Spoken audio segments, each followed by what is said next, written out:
Dandavat Pranam Madhavananda Prabhu. Uh, you're on mute, Prabhu.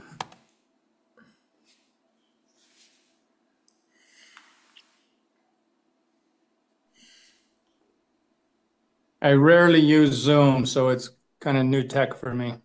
Sure. Can you hear me now? I can hear you and I can see you. Okay, Yes. It's very nice to see you, Prabhu. good to see you. So the last time that I saw you is I drove you to the airport back in 2019. Was it that long ago? Yeah, it was Wow. 2019. And I remember thinking that, I mean, really, how much of a Herculean service you did, Prabhu, at the time when the Swamis had come here, and by Krishna's arrangement, some circumstance was there where they needed a driver, and you were biking in New Zealand. And Yeah, you hopped on a plane and you came over, and I remember being like so inspired by that, really. It was incredible, Prabhu. I mean, you had no previous, no warning. They literally just called you, and like a couple days later, you came. yeah. Really. Um, so I'm opening here some photos that I have. One of the photos that I shared with Sripad Pranashish Prabhu, where he says that he took that photo where you and Sripad Puri Maharaja are piling bricks at the mutt. Yeah, I think I know that photo. Yes, let's see if I can When find it. he first when he first showed it to me, I said, "That's not me," because whoever the person was so skinny, and I've never been that skinny in my life. And then I looked at it more carefully, and oh, that is me. And then I remembered that year. It was my first year in the mott, and I Hmm. was very strict about not eating outside the mott. And they had very lean prasadam. Yeah, that's it. And I lost like 30 pounds while I was there. Oh, wow. So I have one other I'm picture. gonna turn my phone Yeah, can so you I see? can see it better. Yeah. Yeah. And so Pranashish Prabhu was present with you, and this is also the first time that he met Sripad Puri Maharaj was in this kind of setting with the broom and Yeah. gamsha and the bricks, and Okay. and apparently this place on the campus of the mutt where you were was visible from the veranda of Srila Sridhar Maharaj, and he saw what you were all doing, and he sent his one of his assistants that was with him down to ask, what is Sripad Puri Maharaj and the devotees, what are they doing down there? And they came to ask Maharaj, and his reply was, karma yoga. I'm doing karma yoga. Instead of trying to say, oh, I'm being a humble devotee doing bhakti yoga, he said, no, I'm just doing some karma. Uh-huh. And the assistant went back to Srila Sridhar Maharaj with that reply and said he's doing karma yoga. And Srila Sridhar Maharaj very much appreciated that, as far as I've been told. Um, Uh-huh. Okay. I don't remember that conversation, but I kind of remember that mood. Yeah. and then so I just want to share this other photo with you in it. Um, where is it? Here. I think you. So Maharaj is giving a class, and I believe you're on the left side with the white shirt on. Yeah. Yep. And then is that Pranashish and with the shirt off? Oh, is it? I no one told me that. Maybe not. Maybe not. I can't see well enough. Hmm. I think Maturanath was there that same season. So it may have been Maturanath, from Eugene. I don't know if you ever knew Maturanath. No, I don't. There were only a few of us. I went in 85 Gore Pernim, and there were a lot of people there, more than 100, and no facilities and hardly any boga. So as soon as Gorpanim was over, most people got sent home. And somehow myself and my wife got to stay. And then a couple weeks later, if I remember, Pranashish and Maturanath came. So there were just the four of us plus Madhava Puri Maharaj, who was staying there, I think, long term. Hmm. So we had this little clique of people. And he would give class every day like that. And then we would go work on the bricks and Hmm. whatnot. So So the maybe that's not Pranashish. I guess he would have told you if it had been him, but I didn't show him that probably picture. Maturanath. I didn't know that it could have Oh, been him, okay. so I never showed him. You can ask him. I can't recognize a person from the back, and I know he was. If I remember, he was quite skinny at the time. When he was only maybe he was only 19, and he probably told you when he first showed up there. But he was a very young man. Hmm. Um, so you came to the mutt itself for the first time in 1985? Yeah, in like January, I think, early February. Now, I remember from several years ago when there was a Zoom meeting held to honor, I believe, the appearance day of Srila Bhakti Swarup Damodar Maharaj, and you attended and you spoke about, Uh-huh. at that time, I remember you kind of told the story of how you came to the mutt The Guru. through Swarup Okay. Damodar Maharaj, right? Is that true? I was both my wife and I were in Portland going to school, finishing up university, Hmm. and some I would call them ex-ISKCON devotees had opened up a temple in Portland. Hmm. They had at that time it was the 1982, 83. ISKCON was falling apart and many people were leaving. So they had started this temple. And then different devotees, sort of VIP devotees, would come traveling through town and they would be invited to the temple. So included Tripurari Maharaj came through, Maitreya Rishi came through. They're both GBC people, and Swarup Damodar Maharaj came through. And all three of those people, because I was kind of looking for a guru. My wife and I were coming to the temple all the time, but mostly engaged in school. But we were after school, we were planning on moving to a temple somewhere. We were going to go to Maitreya Rishi's temple down near the San Francisco Bay Area. That was kind of our vague plan. But all three of those people separately told us we should go see Srila Sridhar Maharaj. Hmm. And the representative of Srila Sridhar Maharaj at the time was Bhakti, uh, Bhakti Sudhir Goswami Maharaj in San Jose. He had opened up a temple there. I think he opened it in 82, I believe. Hmm. And we went down, we finished school, went down in 84. And then a few months later, we flew to India and met Guru Maharaj. But yeah, Swarup Damodar Maharaj, amongst others, had told us that was where we should go, which was good. I spent 6 months in 1980 in ISKCON in India and had met a number of the gurus, had been to Vrindavan and Mayapur and Calcutta and Nepal. And I wasn't happy with what I saw. So I went home, went to school. And then later I had this invitation essentially to go see Guru Maharaj, and it worked out. Very nice. Do you recall the first time that you met Sripad Puri Maharaj when you were at the mutt? Not the minute that I met him. I know he was there. Again, when we first got there was a lot of people there, so maybe I didn't even notice him. I'm not sure. There were at least half a dozen Western sannyasis, maybe more than that, maybe a dozen, and another 100 people of younger people. Hmm. But once everybody left and it was just the five of us, then we spent a lot of time together. Okay. So during that time, aside from the piling of the bricks pastimes, which I find very worshipable, what else do you remember, if I may ask? Mm.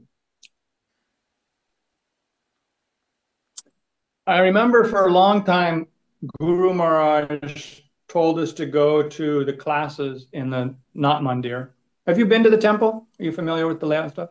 I'm familiar with the You layout haven't, from yeah. videos and pictures, but I've never been there. Okay. So the Nat Mandir, the dancing hall, is sort of the congregational building in front of the temple where all the classes are and then the artis happen and stuff like that. But the Bengalis had two classes a day, morning and evening, Chaitanya Charitamrita and Chaitanya Bhagavat, I think, at different these two different sessions. But it was all in Bengali. And Guru Maharaj told us to sit in those classes in Bengali, even though we didn't know Bengali. He said the vibration will influence you anyway, just listening to the class.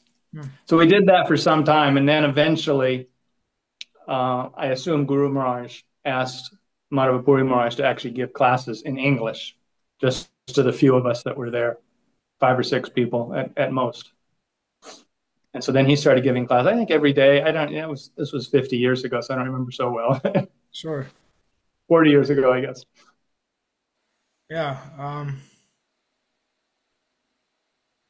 So where did I want to go with that? And Oh, we would try to make ourselves useful. We were kind of, we were guests in the mott. We didn't have official assignments like all the Bengalis. They all had their job, peel 100 pounds of potatoes or milk the cows or whatever. And hmm. as Westerners, we didn't really have official assignments like that. And we would try to be useful as we could, clean the temple floor. I remember it was one thing I used to try to do every day. Hmm. But a little bit of sense of idleness. And so then Madhava Puri Maharaj came up with the brick project, and that was how that got started. I don't remember how long we were doing it for. I don't think it was for months and months. Eventually, I got sent to Calcutta to go door to door collecting. Hmm. But for some time, I was with Madhava Puri Maharaj there doing bricks. So, okay, so I wasn't aware of that. That wasn't like a one day, one photo thing. That was somewhat extended, like a few days or a week or something like that. Because I just I found, would say at least a week. I would say huh? Because there was. If you want more detail, there was a giant pile of broken bricks. I think they had torn down a building, maybe. uh, And you use a sledgehammer, you'd knock all the bricks over the walls over, and the bricks kind of would break in half. But uh, they were still cement on one side of them, and they were covered with a lot of bamboo shreds because it had been sitting there for a long time. uh, And so one of the things we did, like in that photograph, I guess we're stacking bricks, but one of the things we did is we would take these half-size bricks and pound them with hammers to break them into little quarter-sized nuggets, hmm, because then they could be re-stirred back into concrete hmm. somehow to fill out the concrete for further construction. So that was one thing I remember is sitting with a hammer on our haunches, breaking bricks from big pieces into little pieces. uh. I so there's this other photo which I never put together that it might be the same brick wall that you were building. Is this the same as the other? Uh, we weren't building a You weren't building. okay, maybe the first photograph, maybe we were just stacking loose bricks. I don't remember specifically, Uh, but what I'm remembering is we were breaking something had already knocked down, and we were breaking the bricks up into small pieces. That I think that wall behind Maharaj was like a perimeter wall or something like that. uh. And and then I remember you also told me once that um, you I don't know if you want this to be shared here. You told me your favorite memory of service with Srila Sridhar Maharaj. I don't know if you remember telling me that. Um, You told me about you were given the service of cleaning his bathroom, and oh, okay. and you remember that you really at this time you told me that you felt Srila Sridhar Maharaj was the guru of all gurus and how beautifully simple and sublime he was because previously you had been exposed to other devotional um, Mood, gurus shall we say? who had like a little more opulent kind of vibe, which is also okay. But then you were there cleaning Srila Sridhar Maharaj's bathroom, and he had like some flimsy toothbrush, I believe you remember, and it was very simple, and you were just, I could tell that you were relishing the simplicity of that environment while you were cleaning the bathroom. Yeah, I I remember he had a plastic spigot coming out of the wall Hmm. next to the toilet to fill up with the loda or whatever. And in Calcutta, the gurus there, this had been 5 years previous to that, they literally had gold fixtures for their bathroom. So it was quite a difference. Hmm. I'd say so. Yeah, definitely. So then I also have this other picture. Let's see. This is of Srila Govinda Maharaj with a group of devotees at um, Ratha Yatra, including yourself in the corner with your wife and I believe a young daughter. Let's see. Okay, yeah, Um,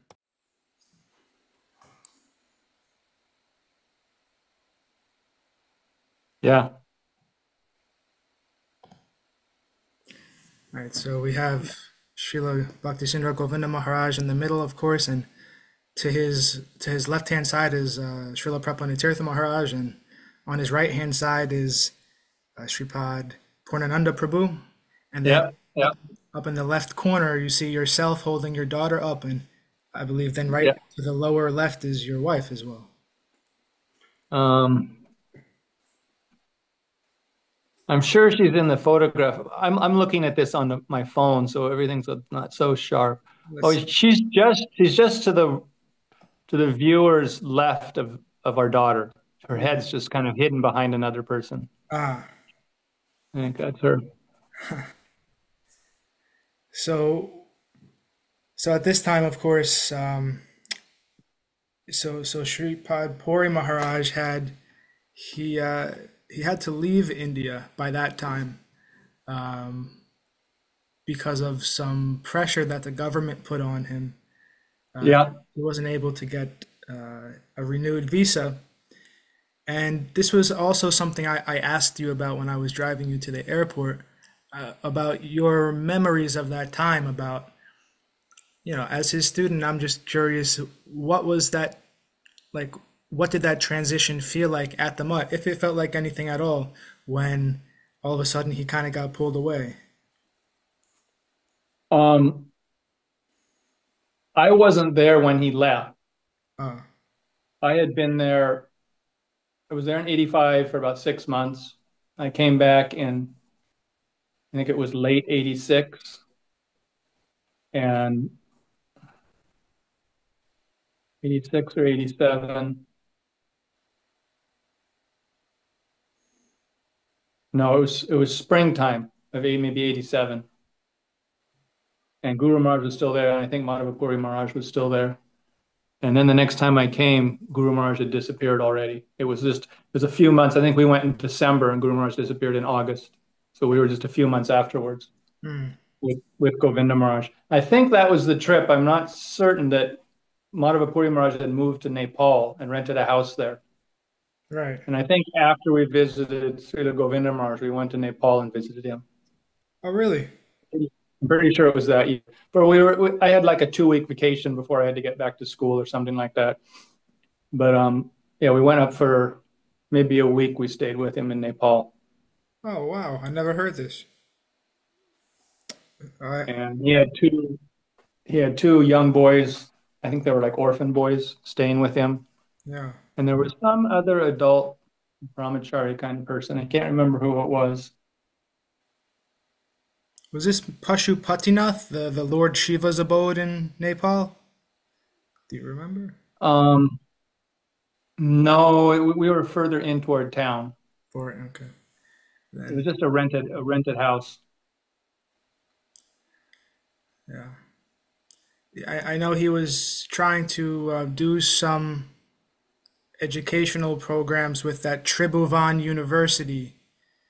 Um, Hmm. where was that? If I Tribhuvan. remember correctly, he said when we were there that he was teaching. I don't remember if it was teaching English or teaching chemistry or something, but somewhere he was teaching. But I was there for such a short period of time, I didn't really get a good feel for exactly what he was doing. Oh, And he couldn't get a visa to India, so that was why he was in Nepal. He wanted to stay. I guess he wanted to stay as close as possible to Navadvip, but he couldn't actually cross the border. yeah. He was telling me he was. he told me one time that he was trying to, the locals have all these like secret ways to pass into, like neighboring countries. Yeah, yeah. So he was trying to explore those possibilities, but I guess Uh-huh. with no luck. So he had to eventually come back to New Jersey from Nepal. Uh-huh. Yeah. But it's interesting because we still have, I still have some, upstairs in the attic, people always just put old documents up there. So a few years ago, I was rummaging up there and I found like all these old documents from Nepal and even like a letter, multiple letters from in the 80s when he was trying to come back to India. Srila Govinda Maharaj had written letters on behalf of the government trying to petition them to allow him back. And there are some letters from the Tribhuvan University in Nepal trying to say that Uh-huh. he's doing research about Chaitanya Mahaprabhu and Hegel. And so there's some really cool documents that are still left from that time. And then even from Uh-huh. Well, 2010, yeah. He tried to go again in 2010 for Ratha Yatra when Srila Acharya Dev took over. So we have even a letter from Acharya Maharaj trying to say, please allow him to come. yeah. And as far as I understand, he flew That's what to, I understand too. He actually got to the airport in Calcutta or something and then got turned around. yeah. Something like that, yeah. So, by Krishna's persistent arrangement, he just simply was not allowed to return to India. Although his heart was, of course, there. Like, anyhow, I'll just share this. I learned that uh, Purnananda Prabhu, Purnananda Prabhu was like very close with Maharaj, and they came to the mutt together. And Uh-huh. so Purnananda Prabhu actually served as like the one of the direct um, aides to Srila Sridhar Maharaj at night during the last 6 months of his pastimes, as far as I understand. Hmm. And so in my mind, I'm thinking that through Purnananda Prabhu, Sripad Puri Maharaj was also present for those things because, because they were very connected in that way. Hmm. And so similarly, you know, throughout the 2010s, other devotees who he had inspired that were there doing service, I'm also seeing that his presence was there at the mutt during that time through them. Because he cared so much, and he always kept that connection. Anybody who came to him, he would send to whoever the acharya was, and they were able to do some service, and so in that way he also was present. Anyhow, I think about it like that. Uh-huh. Okay. I don't know how you feel about that, but I I wouldn't know. I don't have I don't know what his relationship was like with these other devotees. yeah, I know myself, again, when we were the first year we were there in India for 6 months, yeah, maybe after 3 months, and all the most Westerners had left, Srila Govinda Maharaj, on behalf of Srila Guru Maharaj, gave me instructions to go to Calcutta to collect. My wife stayed in the Mott, but we went to Calcutta, and Tirtha Maharaj, who was had a different name that I'm forgetting, his brahmacharya name, and Purnananda were there in Calcutta, and Pranashish and myself. hmm, And we went out on the first door-to-door collection party, the four of us. hmm, And we did that for, I don't remember, maybe for a week, hmm, kind of getting trained up. And then somehow Purnananda and Tirtha Maharaj got called off, and then I was going door to door for a few months by myself hmm. in 100 plus degree heat. And I'd come back after an 8 hour day going door to door with like 50 rupees or something. Uh, Wasn't a very good collector. But I was told that Guru Maharaj was happy, so that's what mattered. sure, for like your dedication to just doing that service, no matter what result came, is incredible, no doubt. How can you? I mean, so Sripad Puri Maharaj has engaged me in that door-to-door service here in New Jersey, where I speak the same language as the people I'm collecting Uh-huh. from. So Yeah. how did you even ask them for a donation? Well, I was in Dum Dum Park is where our temple was. Right. The beginning, actually, at the time, it was just a broken down single story house, but that Yeah. was the property that Govinda Maharaj had purchased as the Calcutta Center. Yeah. So we stayed there, but it's a very wealthy neighborhood. So most of the people have three-story buildings with chauffeurs and electric gates and marble floors. A very nice neighborhood. And so they all spoke English for the most part. I Yeah. would go around during the day, and frequently the husband wasn't home and just be the wife at home.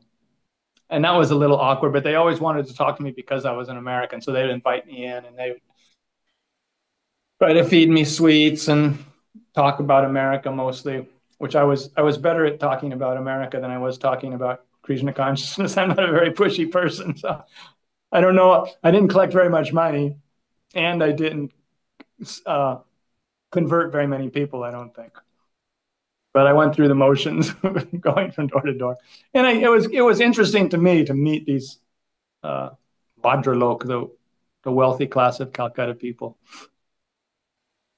Mhm.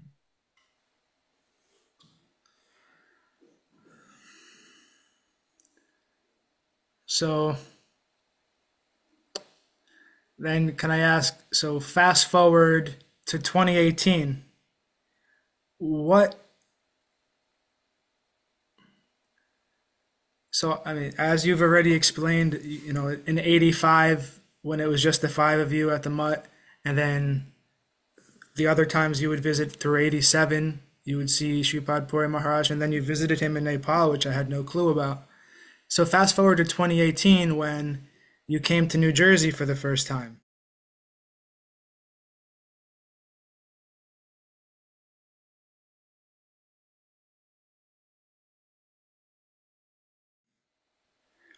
How did, Hmm.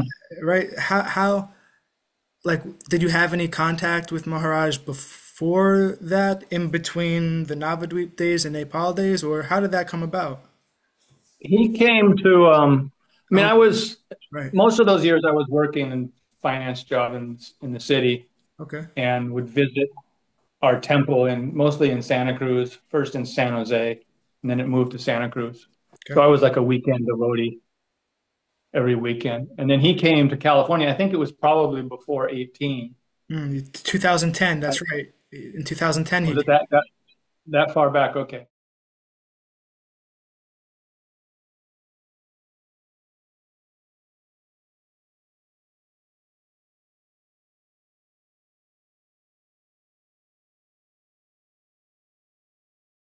So Yeah. then that's when I re-met him sort of face to face. Hmm. And he stayed in California for a while and then left. And I think also Shanta Maharaj and Muni Maharaj came to California maybe early in 2018. Ah. Met them there. Oh. So I came to New Jersey 2 years, right, in a row. You Yeah. probably remember better than I do. Yeah. Yeah. So um, I think Shanta Maharaj and Muni Maharaj had invited me out. Okay. And so that was the time I came out the first year. Yeah. My memory is not that clear, but I think the time when I was in New Zealand, I'd already been there 1 year, the Yeah. previous year. That's right. And then I was in New Zealand, and then you lost your chauffeur, so they called me an emergency basis to have me come, Huh. which was nice. And I got to get to New York too. I'd never been to New York before in my life, so that was. Hmm. Yeah, I remember that. Yeah, so it was the connection, the reestablishing connection in California in 2010 with Sripad Puri Maharaj, and then when Shanta and Moni Maharaj went to California in 2018, that's kind of how you reconnected and then ended up coming to New Jersey. That makes sense. I think that's it. We may have had contact in between years, just email or something like that. I don't remember exactly. No problem. Somehow I knew what he was doing. Let's see, what year? My daughter went to Princeton, Right. and I came out to visit her. Hmm. She graduated in 2012, so I think I came out in maybe 2010 and 2012. Oh, mostly to visit her, but I must have stopped to see Puri Maharaj also those times. It's just a brief visit. okay. Right. I remember we had kirtan together on Princeton campus in 2019. Yeah, Nagar Singh yeah. kirtan. It was very nice. Jai Prabhu. So, if I may ask, what is your, if I can ask something more about your attraction to Krishna consciousness, what was your first, um, what brought you to Krishna consciousness? What made you attracted to the teachings of bhakti in the first place?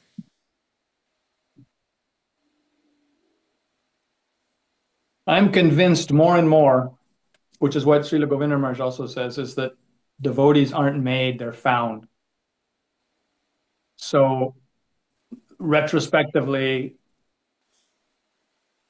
analyzing myself, I think it was just, previous lifetime association with Gaudiya Vaishnavas or something. I'm not sure, but I don't think it was a philosophical argument that convinced me. When I was in high school, there was the first Hare Krishna temple in Portland was 2 blocks from my parents' house. Hmm. And I never actually went to the temple. I was too shy. I was kind of interested in alternative religions and Eastern stuff. And I'd see the Hare Krishnas downtown in little groups of 3 or 4 selling incense and doing Hare Nam or something. I always liked it. I'd stop and watch them and stuff. But I was too shy to go to the temple where they were wearing, in my eyes, bed sheets and shaved heads and stuff like that. I actually had for a short time, I had a girlfriend from a different high school on the other side of town. And she told me, "Oh, you live over by the Hare Krishna temple. You should go there." But I still never went there. And then one day they came to my parents' house. So I was probably 17, 16 or 17. Hmm. They were going door to door trying to sell incense and sell books. Hmm. And my sister answered the door. They talked for a while, and then something about vegetarian comes up, and she said, "Oh, my brother's a vegetarian. You should talk to him." So she brought me to the door, and I talked with him a little while, and they actually gave me a Bhagavatam, one of the early Bhagavatams. I think I bought some incense, and so that was kind of my first exposure directly to them. Hmm. Um, then some years later, would have been in about 70, 77, 78. I lived in Colorado for a while and worked in a food co-op. And some devotees had left. This is in southern Colorado, a little ski town. They didn't have community there, but some devotees had left books on the counter to sell, like very easy journey to other planets or some of the small, simple books like that. So I got a couple of those books. Um, Again, at that time in my life, I was kind of searching for religious understanding of reality. Although I think I mentioned to Maharaj yesterday, my family was basically an atheist family. My dad had been raised a Mormon, but had left the Mormon church, and my mom was a intellectual, kind of academic intellectual, not interested in religion at all. But somehow it developed some interest, and I went to other alternative religious organizations, didn't like any of them, and then I moved to Seattle and I found a flyer, an invitation to the Sunday feast at the Seattle Temple. And I went to the Sunday feast there. And it ends up, we found out much later that Yudamanyu and his wife Jivana were the temple presidents Hmm. there in Seattle Temple at the time. But I didn't know who he was. I just went to the temple and liked the incense, liked the prasadam, liked the singing. But again, it wasn't a philosophical argument. I got some books from them, read the books. And later I guess the next fall, I sort of sold everything I had, including my car, and took off on a trip around the world, which went through Europe first, but I ended up in Nepal, across India on train, went to Nepal, was going to go climbing in Nepal and ended up getting really sick. So I had visited the ISKCON Nepal temple in my first few weeks in Nepal. Then I went off in the mountains. and I came back. I was too sick to do anything. So went to the temple and moved into the temple there outside of Kathmandu. That was near what's the name of the Shiva temple, the famous one, Oh, Pushpanti? yeah, gosh, Pashupatinath. Yeah, yeah. The temple at that time, the ISKCON temple was just less than a mile from the Pashupatinath temple. Hmm. So I stayed there for a month. My Nepal visa expired, so they sent me to Calcutta, worked on Rath Yatra in Calcutta. Then they sent me to Mayapur, and they sent me to Vrindavan. So altogether, I was maybe maybe as much as 5 months in temple, wearing dhoti and shaving up for the first time. And then I left. Then I left and went back to Portland to go to finish up my undergraduate degree Hmm. for, for I guess it was 5 years later that I finally got to go to see Guru Maharaj. Amazing. The, somehow the devotees were always in the background in your life, it seems. Yeah, seems like it. Cool. Thank you for sharing that, Prabhu. Sure. So then, at what point did your biking take into effect, if I may ask? Um, I had been a cyclist my whole life Okay. actually from grade school. I think I started riding around on race bikes and stuff like that. But um, I were I mm, in '88 I finished my MBA in Berkeley. Went to work in the finance district for almost 20 years, just doing the cube job, computers and sitting in a cube. And we lived in San Jose or in Berkeley different times. And I finally got sick of that. My daughter went off to university in the East Coast. My wife and I kind of split up. So I quit my job. First, I quit my job and went to school at Graduate Theological Union in Berkeley Oh, and was there 4 years, I think, getting an MA. I'm a slow student. And then I finished that. When I was in school, I kind of burnt through my life savings going to school. Very expensive to go to school. But I always assumed when I finished school, I would go back into the finance industry and rebuild my bank account. But it happened at the 2008 financial crisis hit right as I was graduating, and I couldn't find a job for a year. I was actually going deeper in debt month by month, trying to pay my rent and find a job. And I kind of got sick of it. So finally, I just bought a bicycle and took off to headed toward Mexico on my bicycle. And then it's like almost 10 years, maybe on and off, but almost 10 years, I was mostly traveling on my bicycle. did you? So one time you told me that you studied with the Jesuits somewhere. Was that during your 10 years Yeah, of? that was in Berkeley. That was No, that's where I went to school in Berkeley. okay. They have a federation of seminaries there called Graduate Theological Union. Right. And then within that, there's, I think, 9 different seminaries, there used to be, that were kind of federated together. And so I was in the Jesuit School of Theology because there was one professor there who was an expert on Hinduism and Sanskrit. So I needed to have a advisor sort of as my main teacher. So that's why I ended up in the Jesuit school. So is your master's degree formally from Graduate Theological Union? It's both Graduate Theological Union and the Jesuit School of Theology at Berkeley. Are you aware of Srila Prabhupada's connection or opinion of Graduate Theological Union?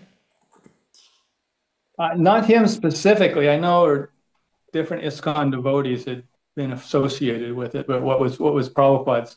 Yeah, Srila Prabhupada, when he went there, somehow he got a very good feeling of the school and said, yes, you know, I, I guess I'm paraphrasing it now, but he said, yes, some Gaudiya Vaishnava program will come here and it will give a real education about theology. So he basically gave his blessings to that school. Oh, I didn't know that. Yeah, and so presently, Sripad Garuda Prabhu, who is one of the Prabhupada disciples in ISKCON, Uh-huh. Graham Schweig, he works I think at another university too, but he works at Graduate Theological Union as basically he helps graduate students there who are focusing on Gaudiya Vaishnava theology. Okay. And as it turns out, Garuda Prabhu had a. I just interviewed him 2 days ago because he has some very nice connections with Sripad Puri Maharaj. Uh-huh. Um, like if you see the recording, basically, so Garuda Prabhu became like a very eminent scholar as of today. Like so many lectures at Smithsonian and books at Princeton Press and Oxford Press, Yale Press, all this kind of stuff. But Is he the devotee that was associated with Rutgers? no, that's Edwin Bryant. Okay. Okay. Wrong person. Yeah, Garuda Prabhu is he's a disciple of Srila Prabhupada, and he's done so many amazing things in the academic world, focused on Krishna Hmm. Bhakti, and Hmm. and he has some roots connected with Sripad Puri Maharaj that he talked about very mercifully with me a couple of days ago, where Okay. his very first Bhagavad Gita class that he ever gave, like the first class of any kind that he gave was this Bhagavad Gita class. And he was a new devotee in the Washington Temple where he and Sripad Puri Maharaj were staying in the early 70s. And Uh-huh. and this class was a very small class, only 5, 6 devotees present. But he was very nervous, and apparently the class wasn't very good. And then at the end, so Madhava Das at the time, Right. he gave him so much encouragement about the class. He gave him so much reinforcement. And you know, what Garuda Prabhu said during the interview was that if he hadn't received that encouragement, he would have never gone on to do what he had done, what he is still doing today, including Graduate Uh-huh. Theological Union. Um, All right. and then there were some other connections they had. They both lived in the Boston Temple when the BI was just being formed, and so like that. There were some other things, but this Graduate Theological Union that you attended, has some special blessings. Uh-huh. Okay. I know I've heard his name before, at least if I haven't met him, but maybe it was some books of his I read when I was in school. I'm not remembering now, but Yeah. yeah, now there's at least a handful of sort of theology, Gaudiya Vaishnava theology people working at universities around the country. Yeah, that's wonderful, right? So nice. Um, Jai, what else? Nothing's coming to me, Prabhu. Is there anything you will have to share? Anything else?